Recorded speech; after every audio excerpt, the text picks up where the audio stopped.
Hey everyone, this is for educational use only. Our group is allowing our instructor, Mr. Roldan Ardines, to use this as an educational material, followed by the objectives of the presentation.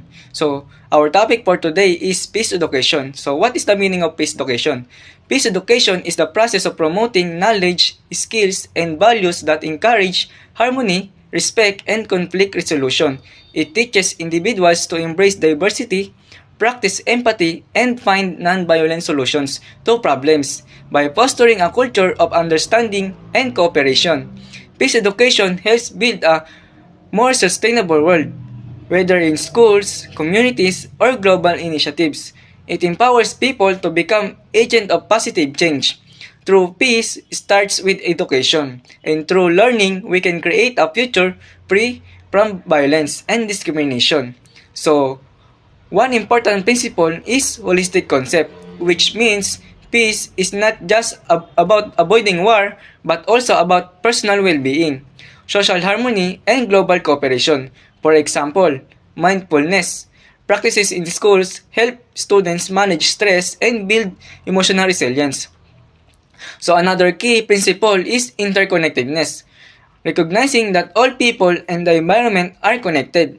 A simple example is promoting sustainable practices like tree planting to protect nature and ensure a better future for everyone. So by learning and practicing peace, we can create a more compassionate and united world. So before we go into the next topic, let's take a look at the video to better understand the peace education.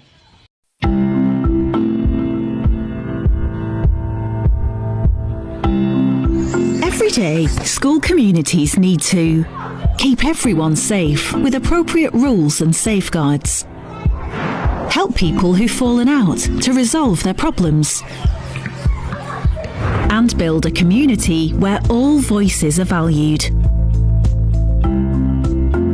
Peace education supports schools to build peaceful school communities and provides opportunities to develop much-needed knowledge, attitudes and skills for building peace in children's lives. In peace education, we learn how to develop peace within ourselves, how to build peace with others, how to build a community with peace at the heart, and to engage with issues beyond school in a peaceful way. But what does this look like in practice? The school puts more of the peacemaking in the hands of the children, builds relationships to make connections with others, builds an emotional understanding on how to get along with ourselves and each other, and teaches us how to repair harm when things go wrong. It also gives children opportunities to learn about the world we live in and the part we all play in building peaceful communities. The impact of peace education can be felt throughout the school, from classroom to corridor to the playground and beyond.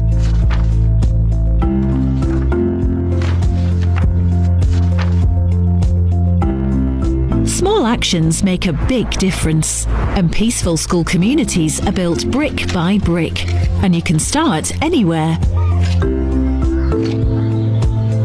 To learn about doing more peace education in your school, visit www.peacemakers.org.uk.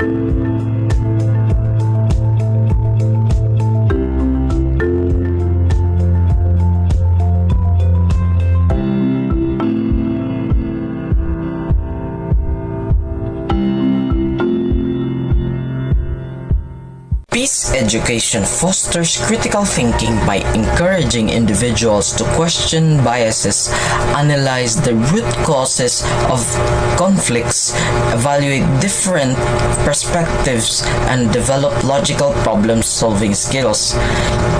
It promotes media literacy to help individuals critically assess information, challenge misinformation, and recognize propaganda. Additionally, ethical reflection is emphasized, enabling individuals to make just and informed decisions in complex situations by considering moral principles, cultural context, and historical influences. Through these skills, learners develop a deeper understanding of peace and conflict dynamics, empowering them to think independently and constructively.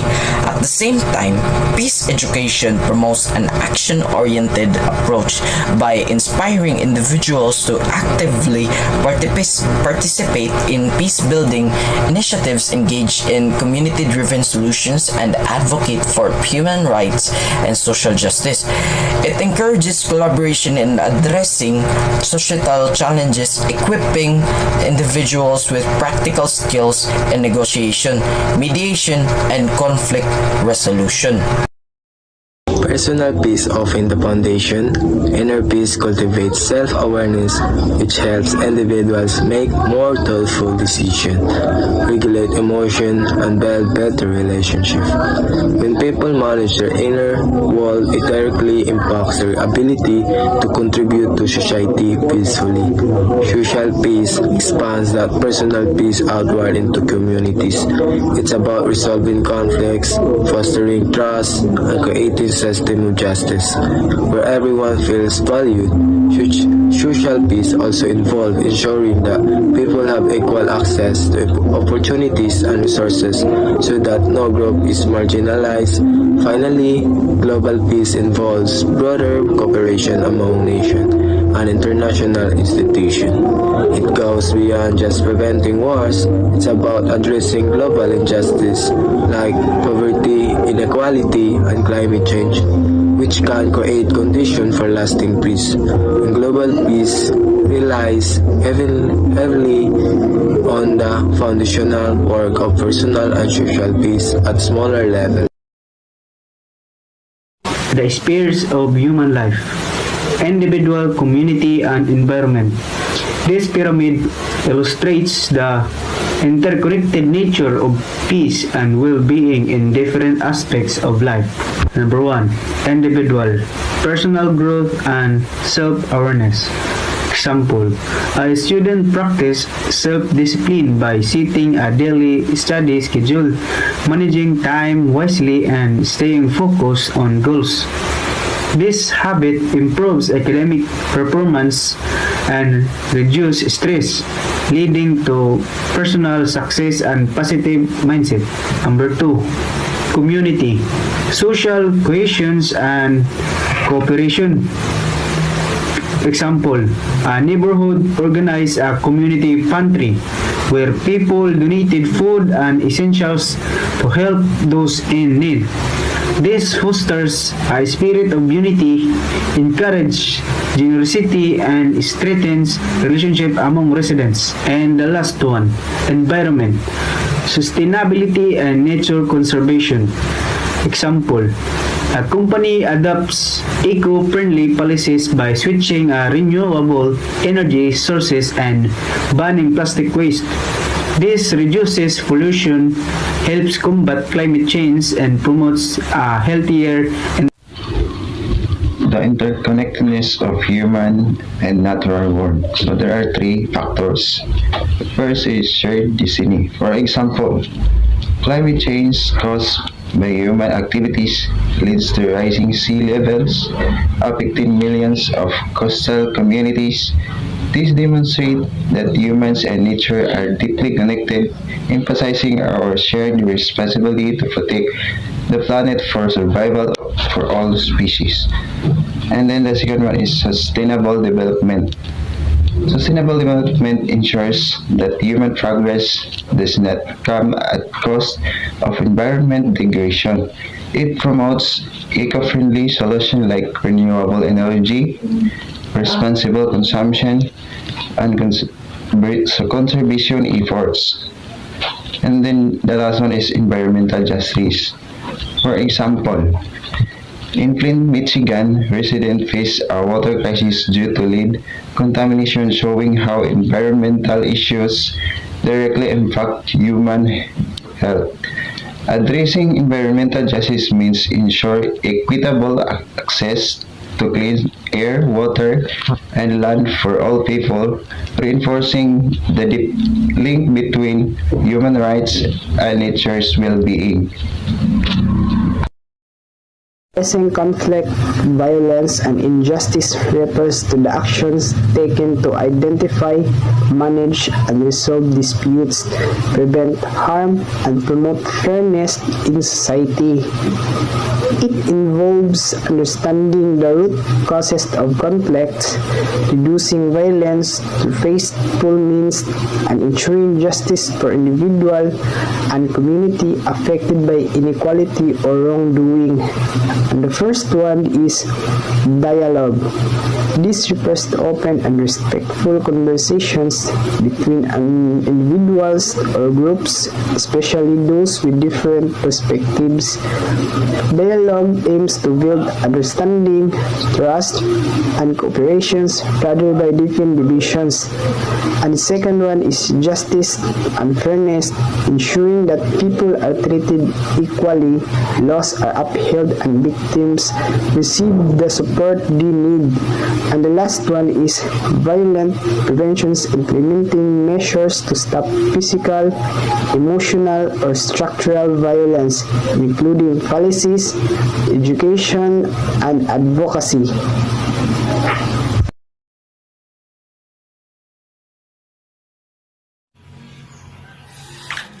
Promoting nonviolent and conflict resolution. Number 1. Active listening. What is active listening? Active listening is fully focusing on understanding and responding to the speaker without interrupting or judging. Example of this is the speaker said, "I'm really stressed about my workload. I feel overwhelmed and don't know how to manage everything." So active listener listens. It sounds like you're feeling overwhelmed with too many tasks. Would you like to talk about the ways to manage them? And number 2, empathy. Empathy is understanding and sharing someone else's feelings as if they were your own. For example, your friend says, "I'm really sad because I failed my exam," and your response is, "I can see how disappointed you feel. That must be really tough for you." And number 3, mediation. What is mediation? Mediation is a process where a neutral person helps two people or groups resolve a conflict by guiding them to find a fair resolution. For example, two workers disagree about the project responsibilities. So a manager listens to both sides and helps them agree on a fair way to divide the task. Foster empathy and compassion and intercultural understanding. There are 3 examples of foster empathy and compassion and intercultural understanding. Number 1, empathy. Empathy is understanding and sharing of feelings to promote compassion and foster peaceful relationship. Number 2, example. Compassion. Compassion is motivate as an act way that alleviate suffering and to promote well-being. And the last one is intercultural understanding. It's a learning about different culture and appreciating their diversity help us overcome and prejudices and build a bridge. Subject and integration. Meaning. Teaching space and kidneys different goal subject instead of learning space separately. It includes the lesson like math, reading, and science. Example. In a history lesson, students learned about leaders who solve problems peacefully instead of fighting. Active learning. Learning by doing activities instead of just listening or reading. It includes role-playing game and teamwork to understand ideas better. Example: students act out a situation where two friends have a disagreement and find a way to solve it peacefully. Teaching training. Meaning: teacher how to help students learn about pace, kidneys, and fairness and best best way possible. Example, teachers attend a workshop to learn how to create a classroom where everyone feels safe and effective. My topic is empowering learners to become agents of positive change. So first is critical thinking. Peace education equips learners with the skills to analyze complex issues and identify solutions. Critical thinking refers to the ability to analyze information, evaluate different perspectives, and develop logical solutions to problems. Peace education teaches students to think deeply about issues related to social justice, conflict resolutions, and fairness. By developing critical thinking, learners can identify the root causes of societal problems and come up with creative, effective solutions. So the second is leadership. Learners develop the confidence and skills to become leaders in promoting peace and justice within their communities. So leadership is about inspiring and guiding others toward a common goal. Education helps learners build confidence, develop communication skills, and take responsibility for leading change in their communities. Effective leaders can bring people together, influence decision making, and implement projects that promote peace and justice. So third is action. Peace education encourages learners to take action, whether through advocacy, volunteer work, or other forms of social change. For example of action, education encourages learners not just to understand problems but to take real-world action to solve them. Action can take many forms such as advocacy like raising awareness, volunteer work, or helping communities or policy making.